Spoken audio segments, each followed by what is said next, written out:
and gentlemen, may I have your attention, please?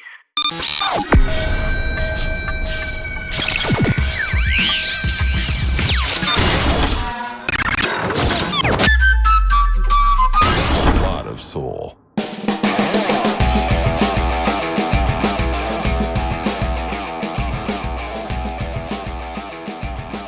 Hello once again, and welcome back to Noise in the Margins. Man, I sound so chipper when I sound like that, don't I? Welcome to Noise in the Margins, where that blah blah, whatever. No, really, welcome back to Noise in the Margins, the podcast for Fat Tracks Books and Records here in northern Austin, potentially the Round Rock area. Not real sure yet, and I'm not sure because I haven't found the place yet. And I know that last week, no, actually it's been 2 weeks. This is turning into like a bi-weekly thing. But 2 weeks ago, I mentioned that the next episodes are going to be very special episodes because I've got special episodes planned for blah, blah, blah. And that is true. I still have that planned. It's still going forward. So I start doing the research for the special episodes. And what happened was I was working on it, and I was also still kind of in the background working on the business plan, and I suddenly realized that I was at the end of setting up the business plan. Like, I was done. I just needed a handful of letters from the community for support, and I got those, so I completely focused on that, and I got it finished up. So what does this mean? Well, it's done. Well, it's kind of done. It's more complicated than that. So I finished it, and I contacted the credit union that I have the business account with for the SBA loan.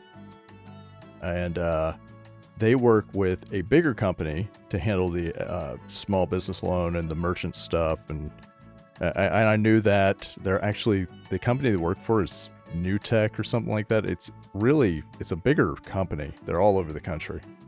And it's one of those countries that if you know about them, you know about them. And if you don't, you have no idea what I'm talking about. I had the meeting with them actually. So I contacted the bank, said, hey, I'm ready to talk about my business loan. And they're like, okay, well, blah, blah, blah, blah. And, oh, we assigned a loan officer for you at the company that we actually subbed this out to. They didn't say sub it out, but that's really what it is. So I talked to that guy day before yesterday.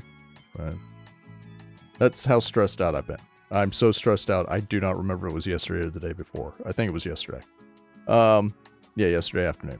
So ended up going. It took about a week to get the meeting set up, but I had got the meeting set up.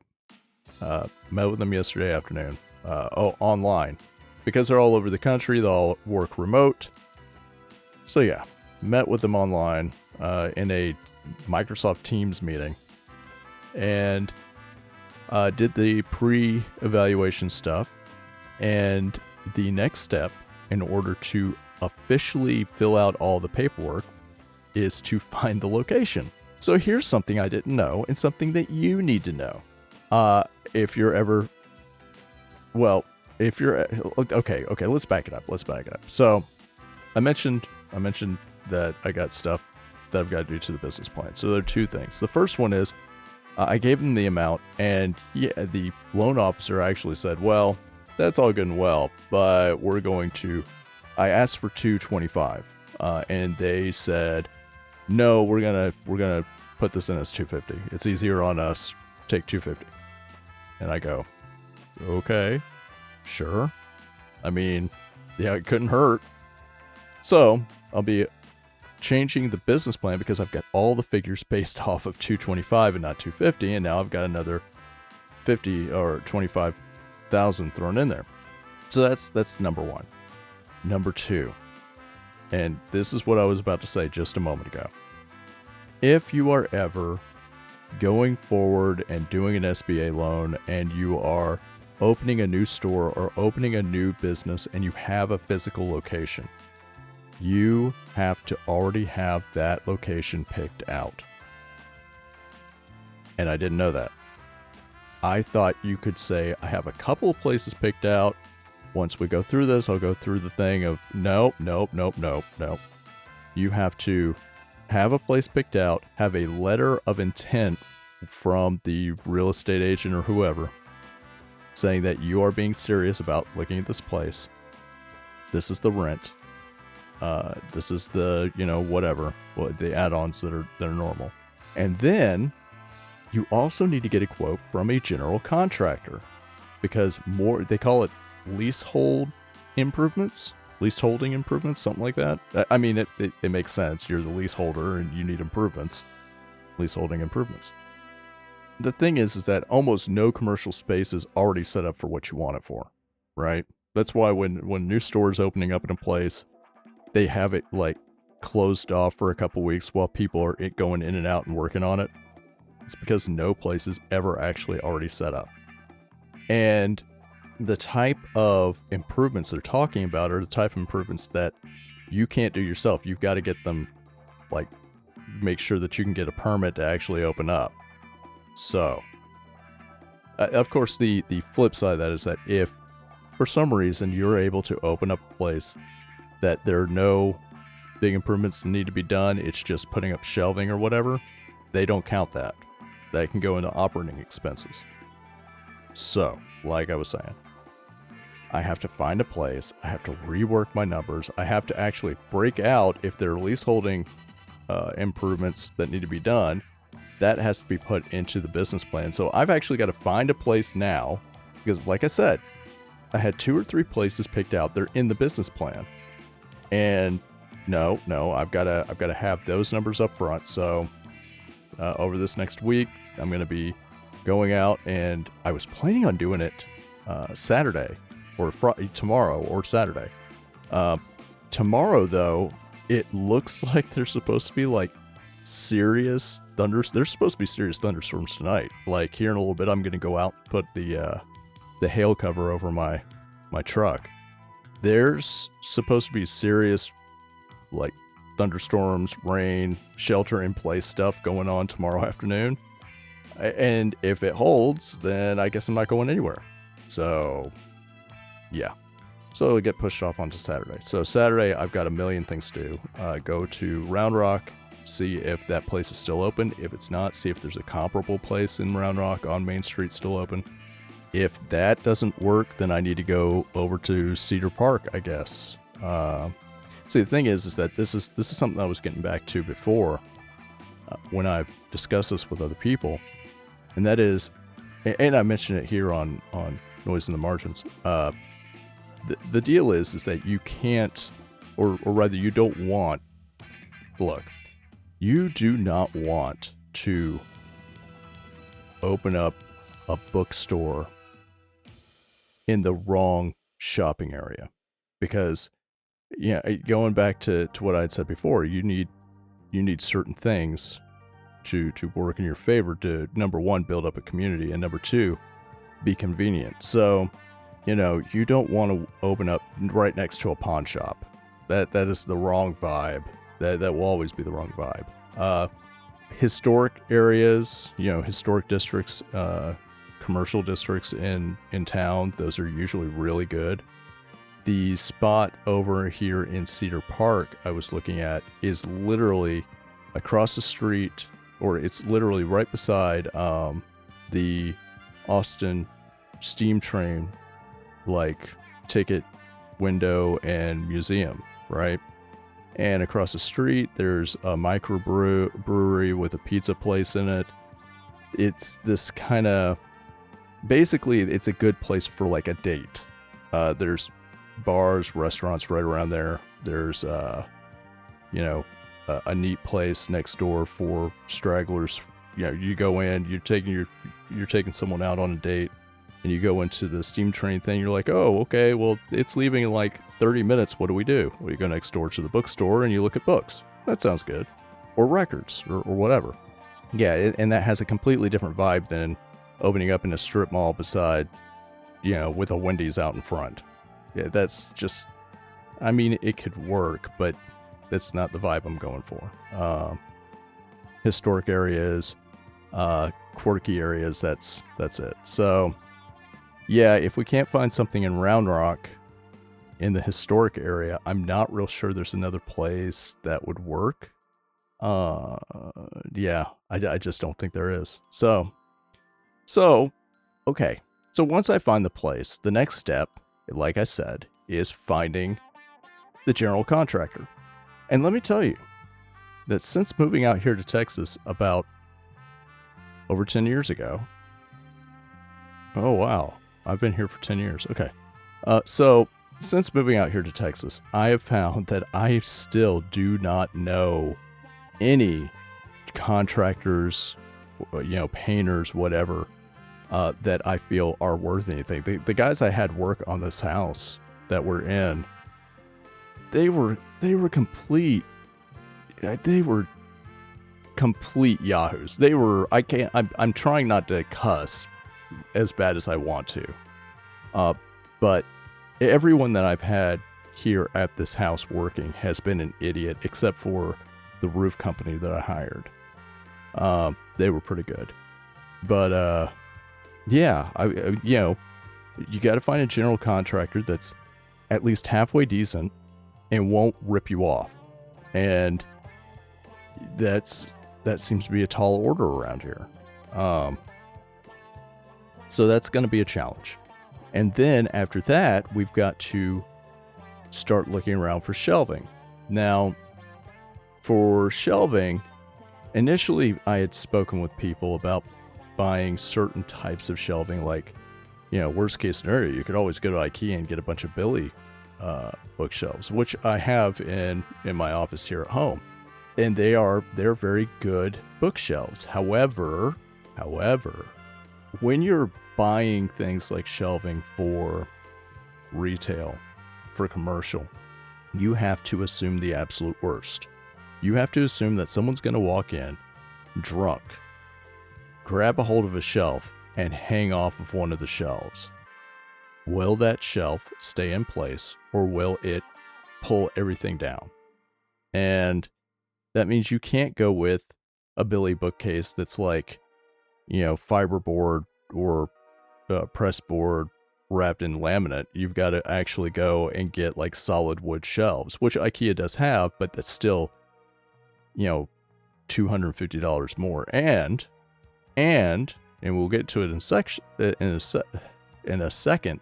The recession, I was trying to merge those two words together. The recession that is coming, and if you don't think it's coming, you are unaware of the world. We're in the first part of it, and it's not going to get any better. Going into a recession, the last thing you want to do is spend full price for shelving when you can use any extra money that you can get as operating expenses, right? Keep the doors open longer. So that kind of twinkle toes our way into the recession that we know is happening and is coming. So if you've been living under a rock, and if you're listening to this podcast, you probably haven't been, because all like 5 people listen to this, maybe. If you've been living under a rock and you don't know anything about the tariffs and what they do, right now, so there's a trickle down, and this is getting on my soapbox. This is actually a problem with how policy happens and people don't react in a timely manner to the policy change. So Donald Trump comes into office and he does what they call flooding the zone, right? Pushes out all these policy things. And like I said, if you're listening to this, you know this, but I need to talk about it and get it out of my head.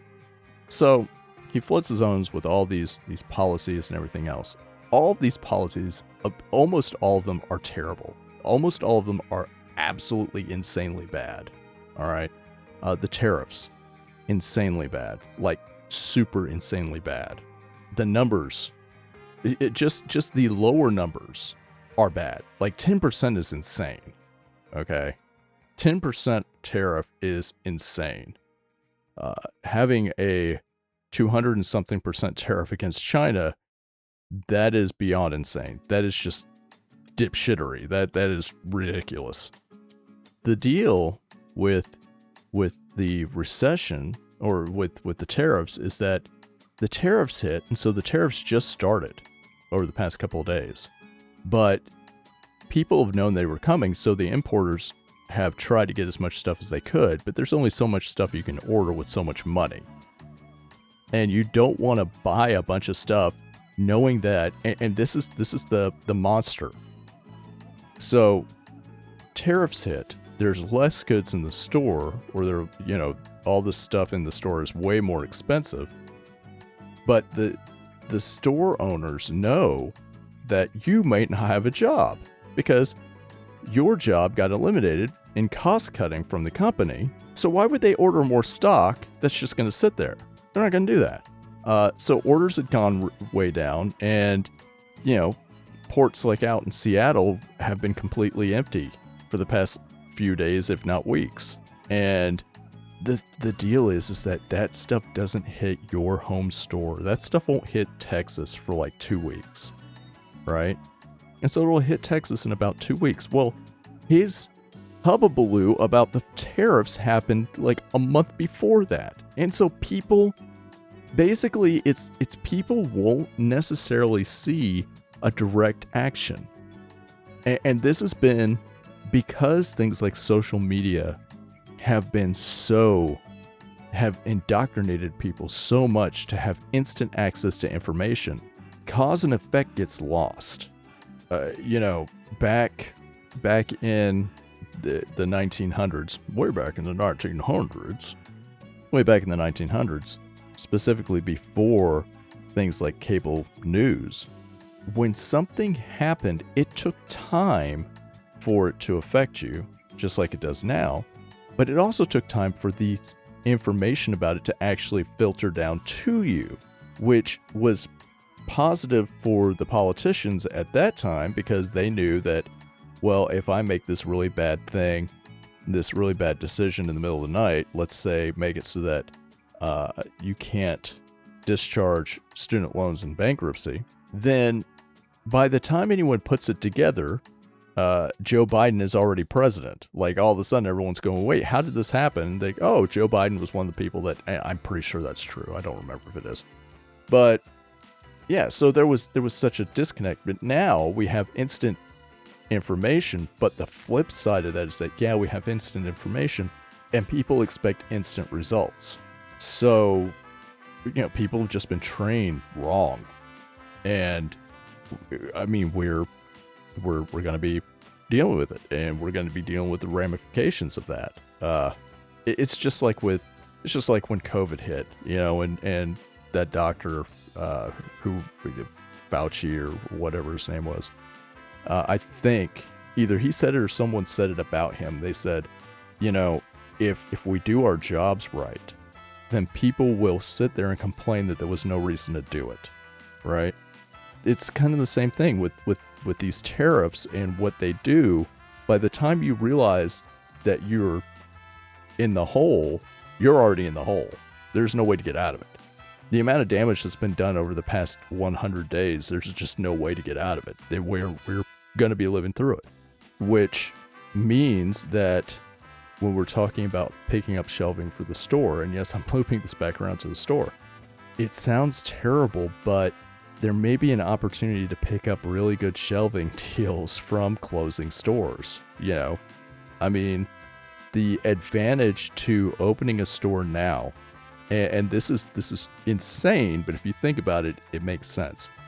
Recessions only last so long.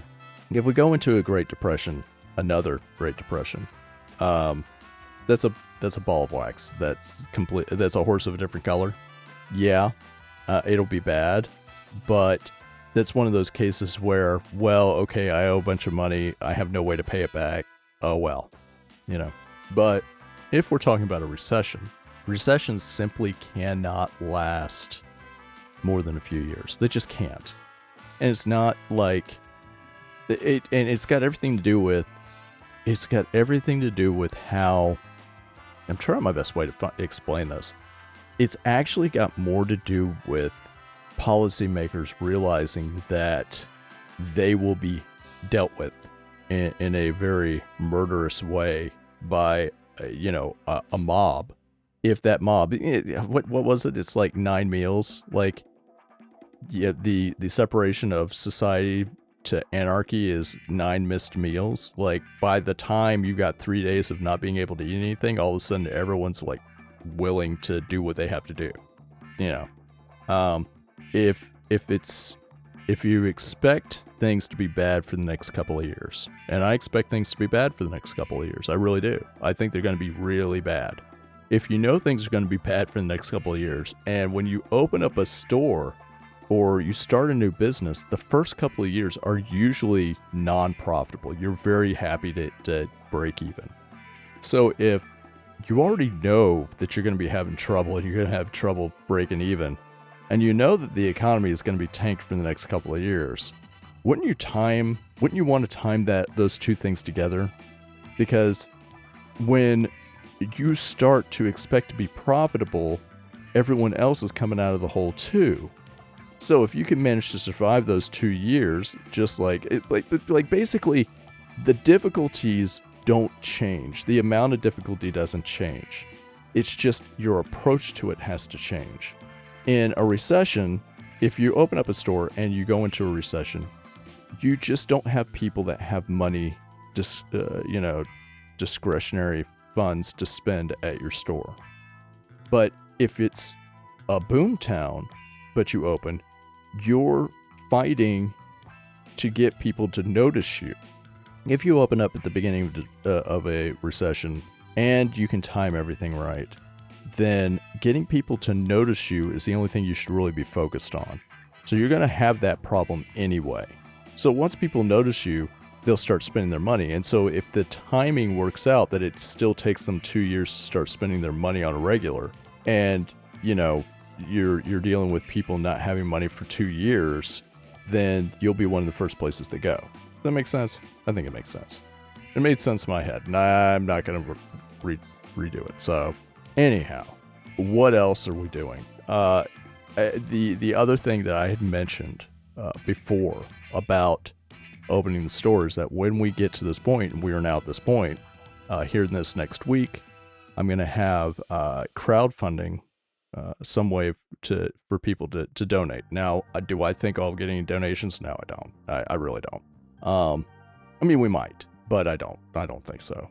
But if we do, it would go directly into the operating fund, which would be sitting there as proof more to the bank that people are ready to spend their money than it would be like something to use. It really depends. Like, if you get everyone on Earth to give you $1, you'd have like a ton of money, right? But you're not going to get everybody on Earth to give you $1. It's still just one of those things of it's part of the recipe. You do crowdfunding. I do the podcast. We're going to be putting out the zine that I keep going back to the drawing board to work on. Mainly because I don't know. I still don't know what I want it to be. I know what I want, but it's real hard to put it together myself. But I'll get it done. Once I get the first issue put together, subsequent issues will be easier. But with the crowdfunding, and doing all that, we're also ramping up our efforts for Bookshop. So if you go to, I've been saying so a lot. I just noticed myself doing that. So I did it again. There we go. All right. Anyhow, see, I try not to say so, and I just said it. So, oh my God, I'm going to hear that every time now.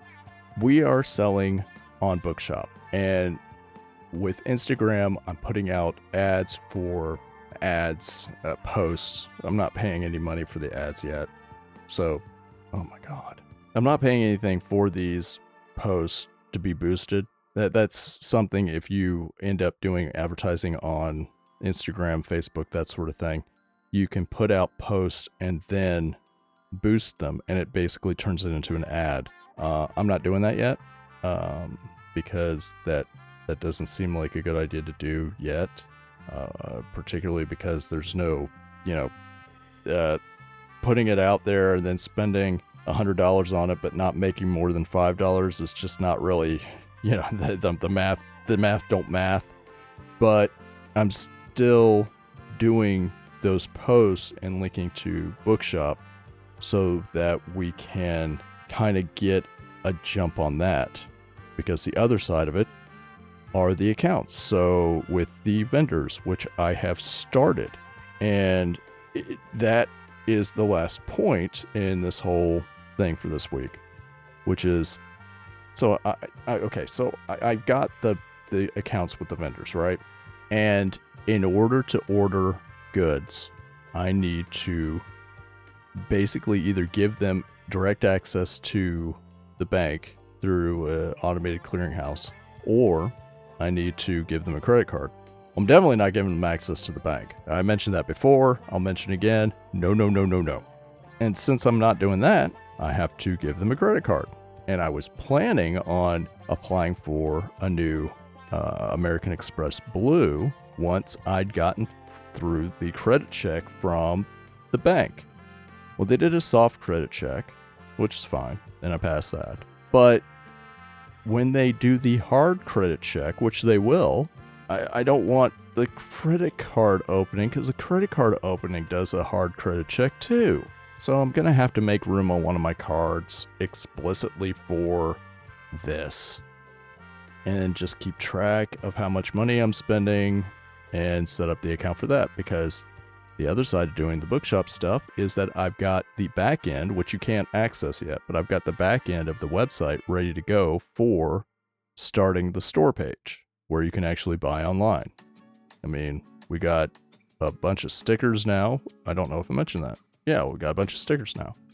And we'll have stuff from Alliance and a few other groups.